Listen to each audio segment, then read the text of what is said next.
Бишкек Ош унаа жолунун бийик ашууларына кар жаады. Бул туурасында Спутник Кыргызстан агенттигине күбө Ильяс Зулпуев кабарлаган. Ал жөнөткөн видеодон Ала Бел ашуусунда кар лапылдатып жаап жатканын көрүүгө болот. Айдоочу жайкы дөңгөлөк менен бараткан унаалар токтоп калганын белгилеп, чынжар алып чыгууну эскерткен. Ал бүгүн эртең мененки саат 8:09 Төө ашуу жана Ала Бел ашууларында кар катуу жаап жатканын, оор жүк ташуучу унаалар катар тизилип туруп калганын билдирген. Эскерте кетсек, кечээ Таш көмүр шаарында трассага шагыл таш түшүп, унаа каттамы 7 саатка бөгөлүп калган. Чычкан суусуна түшүп кеткен унаанын ичиндеги изделип жаткан 2 адамдын биринин сөөгү табылды. Бул тууралуу өзгөчө Кырдаалдар министрлигинен кабарлашты. Эске сала кетсек, 26 июнга караган түнү 3-4 чамасында Бишкек Ош унаа жолунда бара жаткан Honda Step вагон унаасынын айдоочусу ролду башкара албай калып, жолдон чыккан унаа чычкан суусуна түшүп кеткен. Буга чейин өзгөчө Кырдаалдар министрлигинен унаанын ичиндеги 6 адам ооруканага жеткирилип, 2 изделип жатканы айтылган. Аталган министрликтен 7 куткаруучусу жана Ички иштер министрлигинин 10 кызматкери унааны суудан чыгарганда 1 адамдын сөөгү ичинен табылды деп айтылат билдирүүдө. Экинчи адамды издөө иштери улантылууда. Чүй облустук ички иштер башкы башкармалыгына милициянын полковниги Самат Курманкулов жетекчи болуп дайындалды. Бул тууралуу Чүй милициясынан кабарлашты. Маалыматка караганда, ал буга чейин Бишкек шаардык ички иштер башкармалыгынын кылмыш иликтөө башкармалыгынын жетекчиси, ыкчам иштер боюнча Бишкек шаардык ички иштер башкармалыгынын жетекчисинин орун басары, кийинчерээк башчысы болуп эмгектенген. Белгилей кетсек, жаңы жетекчи Чүй ички иштер башкы башкармалыгынын мурунку башчысы Нурлан Сарчаевдин ордуна келди. Буга чейин аталган башкармалыктын мурунку башчысы, орун басарлары жана облустагы бир канча тартип сакчылары Бурулайдын өлүмүнө байланыштуу кызматтан кеткен болчу. Бишкек шаарынын мурдагы мэри Кубанычбек Кулматовдун абактагы мөөнөтү узартылып, 28 августка чейин камакта калды. Мындай чечимди шаардын 1 май райондук соту чыгарды. Бул тууралуу жогорку соттон кабарлады. Мурдагы мэрдин абактагы мөөнөтүн узартуу өтүнүчүн тергөө органдары келтирген. Буга чейин КСДП УКМКнын тергөө абагына камакка алынган Бишкектин мурдагы мэри Кубанычбек Кулматовду камакка алуу боюнча райондук шаардык соттун чечимдерин жокко чыгаруу боюнча жогорку сотко арыз жолдонгонун билдирген. Кубанычбек Кулматовго Бишкек жылуулук электр борборун модернизациялоо боюнча козголгон кылмыш ишинин алкагында өткөн айда айып тагылган. Ал 2014-жылы Бишкек шаарынын мэри болуп турган учурда жылуулук борборун жаңылаган Кытайдын TBA компаниясы берген $2 миллион грантты мыйзамсыз иштеткен деп айыпталып жатат. Бул иш боюнча алгач экс-мэрдин үйү тинтилип, ал 5 июнда камакка алынган. Ал азыр УКМКнын тергөө абагында отурат. Өткөн аптада Кулматовго 2 кылмыш иши козголгон. Улуттук коопсуздук боюнча мамлекеттик комитет Кулматовду 1995-жылы Кыргызстандын жарандыгын мыйзамсыз алган жана чегарадан мыйзамсыз өткөн деп айыптап жатат.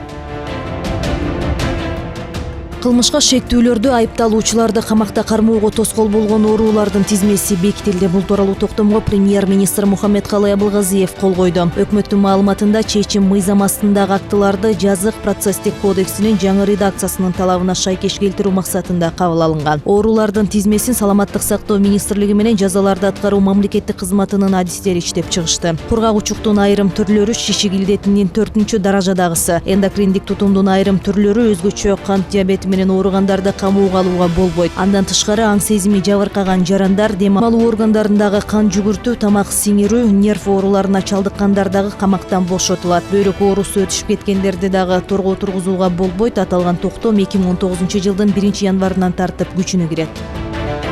Экономикалык кылмыштарга каршы күрөш кызматы быйылкы жылдын 4 айында 911 кылмыш ишти тергеди. Анын ичинен 251 иш сотко өткөрүлдү. Бул былтыркыга караганда 103 ишке көп. Бул тууралуу Финполициянын маалымат кызматы тараткан билдирүүдө айтылат. Ошондой эле экономикалык кылмыштарга күрөш кызматынын тергөөчүлөрү мурда кыскартылган 139 кылмыш ишти кайрадан карай баштаган. Мунун жыйынтыгында 4 ай ичинде 588 миллион сомдон ашык акча мамлекетке өндүрүлгөнү кабарланды. Мамлекеттик кызмат бул иштер быйыл февралдагы Коопсуздук кеңешинин чечимин аткаруу алкагында жасалып жатканын билдирүүдө. Аталган жыйында президент Сооронбай Жээнбеков коррупцияга каршы күрөштү күчөтүү тапшырмасын берген. Шайлоо тууралуу мыйзамдарды жакшыртуу боюнча 2018-2020 жылдарга карата стратегия иштелип чыкты. Долбоордо президентти, жогорку кеңеш жана жергиликтүү кеңештин депутаттарын шайлоо, талапкерлерге карата жаңы талаптар киргизилген. Жумушчу топтун мүчөсү эксперт Канышай Мамытованын билдиришинче, долбоордо 5 негизги багыт белгиленген. Партиялар арасында тең укуктуулукту, таза атаандаштыкты камсыздоо үчүн шайлоолордо финансылык чектөөлөр кирет. Талапкердин кош жарандуулугун жашырганы кийин аныкталса, тийиштүү административдик жана кылмыш жоопкерчилигине тартуу каралган. Ондан сырткары оор кылмыш менен соттолгондор соттуулугу жоюлгандан 10-15 жылдан кийин гана шайлоого талапкер болуп катыша алат.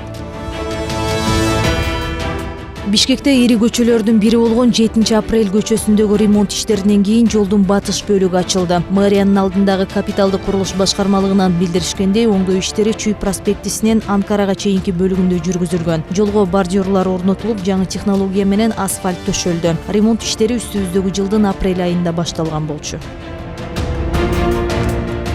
Бишкекте 26-30 июнь күндөрү түрк тасмаларынын жумалыгы өтөт. Бул тууралуу Түркиянын Кыргызстандагы элчилиги кабарлады. Кыргызстандын кино сүйүүчүлөрү түрк кинорежиссерлорунун акыркы жылдары жараткан 5 тасмасын акысыз көрө алышат. Маалыматка караганда Кызыл жуулук, Жалжалым, Үй бүлө арасында, Сыя көк, Мейкиндик, Мазарчы, Тоо 2 тасмалары көргөзүлөт. Иш-чаранын алкагында түрк режиссерлору жана актерлору көрөрмандар менен жолугушат. Тасма жумалыгы Маданият, маалымат жана туризм министрлиги Түркиянын Кыргызстандагы элчилигинин колдоосу менен уюштурулууда.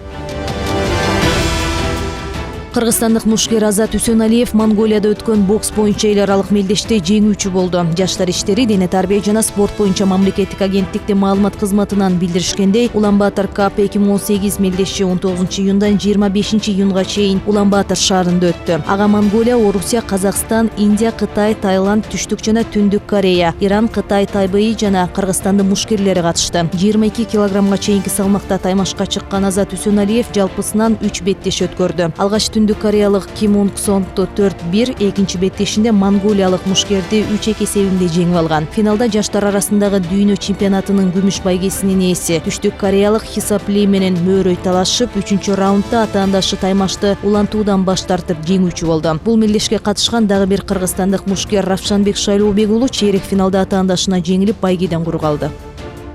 Аба ырайынын демөөрчүсү Памир булак суусу.